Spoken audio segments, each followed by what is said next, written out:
মামা যাবেন? এই মামা মানে এই আমি কি আপনার মামা লাগি ভাই? সম্রাট, তুমি তুমি রিকশা চালাচ্ছ? আমি স্বপ্ন দেখছি না তো? স্বপ্ন দেখার কি আছে? আর রিক্সা চালানো এমন কি হয়ে গেছে আমি কি রিক্সা চালাতে পারি না? এই, তুমি না এর আগের বছর পরীক্ষা দিয়ে ফেল করছিলা, এবছর তো পরীক্ষা দিছো, পাশ করার কথা, তাহলে রিকশা চালাচ্ছ কেন? না আমি পাস করিনি। এই পাস আমার দ্বারা হইব না, আমি জিন্দেগি তো পাস করবো না। বারবার ফেল করছি দেখি আমার বাপের রিক্সা কিনে দিয়েছে আর আমি রিক্সা চালাই। আবারও ফেল করছো? একটা বোকা শোকা মানুষ তো দুইবার পরীক্ষা দিলে পাশ করে। এক্স্যাক্টলি, বোকা শোকা মানুষ বারবার পরীক্ষা দিয়ে পরীক্ষায় পাস করে, কিন্তু আমি পাস করি না, কারণ আমি বোকা না, আমি চালাক। আর চালাক মানুষেরা এইসব পড়াশোনা করে নিজেকে টাইম নষ্ট করে না, তারা ইনকাম করে। এ কি সব আবল তাবল যুক্তি দেখাচ্ছ? আচ্ছা এসব বাদ দাও, তোমাদের বাসায় যাবো, বাসায় নিয়ে চলো। চলো। এই না না না, কি আমার রিক্সা যাওয়া যাবে না, অন্য রিক্সা যাও। কেন রিকশা নিবে না কেন? আমি তো টাকা দেবো। টাকা দেওয়ার যাই করো, কোনো কিছুতে কাজ হইবে না। আমি আগে ডিসিশন নিছি, যতদিন আমার রিক্সা চালাম, আমার রিক্সা চালানোর ক্যারিয়ারে আমি কোনো পাস করা শিক্ষিত আমাকে রিক্সা তুলবো না। দেখো এবার কিন্তু অনেক বাড়াবাড়ি হচ্ছে। তোমার রিকশা উঠলে কি সমস্যা বলো তো? সমস্যা আছে, আমার রিক্সা আমি নিবো না, তা তোমার কি? তা এতজন পড়াশোনা করছো, পাস করছো, পারলে তোমার পাশে করে যাও না, দেখি কত যাইতে পারো। তোমার মাথাটা সত্যি সত্যি গেছে, সরো। এই কি এই আমিও দেখবো তুমি আমাকে খবরদার রিক্সা উঠবে না, নামো নামো কইতেছি। না। দিশা ফাইজামি একটা লিমিট আছে, নামো। এই আমি রিকশা উঠে বসলাম, তাড়াতাড়ি করো, আমার অনেক খিদা লেগেছে, বাসে গিয়ে খাবো। তা তোমার ক্ষুধা লাগছে, আমি খাওয়া মেয়ন তোমার না, মামা বাড়ির আবদার। আমি তো ভাড়া বাড়িয়ে দিব, তাই না? তাড়াতাড়ি করো। আজকে তোর খবর আছে, তুই আগে আমার রিক্সায় চল। ঠিক আছে, চালাইতেছি। কোন যে ঝামেলায় পড়লাম। ভালোই তো রিকশা চালাও, কয়দিন ধরে রিকশা চালাচ্ছ? আজকেই কিনছি। কি বলো, আজকে কিনেছো? কিন্তু দেখে তো পুরনো রিকশা মনে হচ্ছে। নিশ্চয়ই তোমাকে ঠকিয়ে দিয়েছে, পুরনো রিকশাটা নতুন রিকশার দাম রেখে দিয়েছে। আমারও ঠকাইবো, আমি ইচ্ছা করেই পুরনো রিক্সা কিনছি। এর কোনো সমস্যা? ও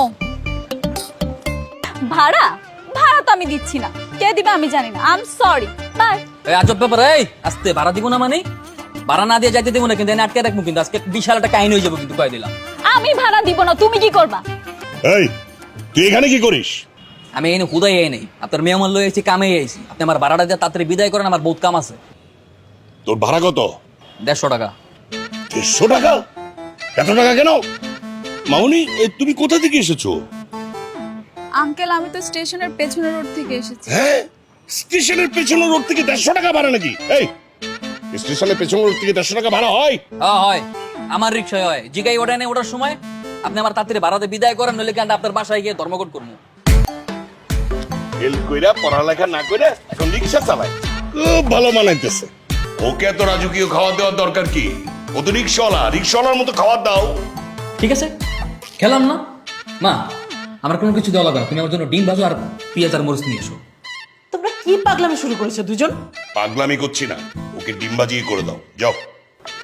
সামান্য রিক্সাওয়ালা হয়ে তুমি 20 টাকার ভাড়া 80 টাকা কেমনে চাইলা?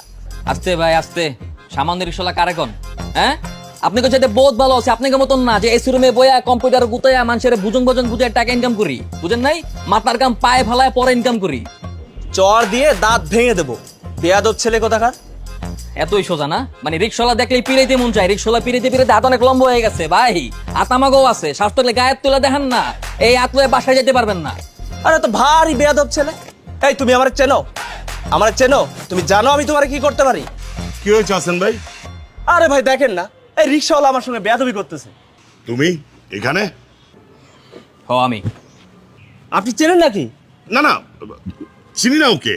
আর ছেলেটা বেয়াদব, সবার সাথে বেয়াদবি করে। কালকে তো মফিজ সাহেবের সাথেও বেয়াদবি করেছে। ও তো আমার সঙ্গেও বেয়াদবি করছে। আরে এখান থেকে মেন রোডের ভাড়া হচ্ছে 20 টাকা, ও আমার কাছে 80 টাকা চাই।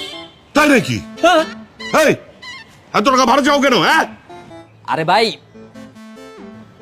আমার রিক্সা আমার ব্যক্তিগত সম্পত্তি, আমি যত মন চাই তত ভাড়া চাম, আপনি মন চাইলে যাইবেন, নইলে যাইবেন না।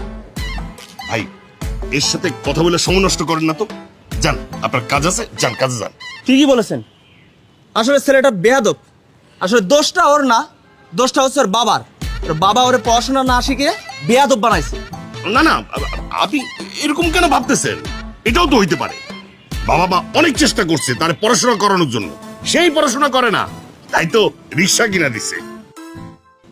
হ্যাঁ সেটাও হতে পারে। মশাই, আপনি কিভাবে জানেন যে আমি ফেল করছি দেখে আমার বাবা আমার রিক্সা কিনে দিছে? আরে, এটা না জানার কি আছে?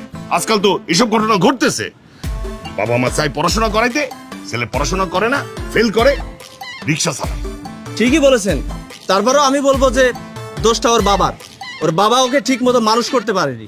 হ্যাঁ ভাই, ঠিকই বলছেন, সব দোষ আমার বাবার। আমি ফেল করছি বিধায় আমার বাবা আমাকে রিক্সা কিনে দিছে। আমার বাবাকে একদিন আপনাদের সবার সামনে নিয়ে আসবো, নিয়ে এসে আমার বাবাকে আপনাদের সাথে পরিচয় করে দেবো, তখন দেখবেন আমার বাবারে। ভাই, আপনার তো কাজ আছে, এর সঙ্গে কথা বলে সময় নষ্ট করে লাভ কি? কাজে যান তো। আচ্ছা দাঁড়ান না, আপনি যখন এতই জ্ঞান দিতেছেন, আপনি একটু বলেন তো, আপনার কোনো ছেলে আছে যে ছেলে সামনে পরীক্ষা দিবে বা পরীক্ষা দিচ্ছে? হ্যাঁ, আছে। ওই মিয়া, ওনার ছেলে আছে না আছে সেটা জেনে তোমার কি লাভ? হ্যাঁ, ওনার ছেলে কি তোমার মতো রিক্সা চালাইবো? হ্যাঁ, ওনার ছেলে পড়াশোনা করে ভালো একটা ইউনিভার্সিটিতে অ্যাডমিশন নেব। কি ভাই? হ্যাঁ হ্যাঁ হ্যাঁ, আপনি যান, কাজে যান, কাজে যান। রিক্সাওয়ালার সঙ্গে কথা বলে সময় নষ্ট করে লাভ কি? ওরা আমি দেখতেছি, আপনি কাজে যান, যান।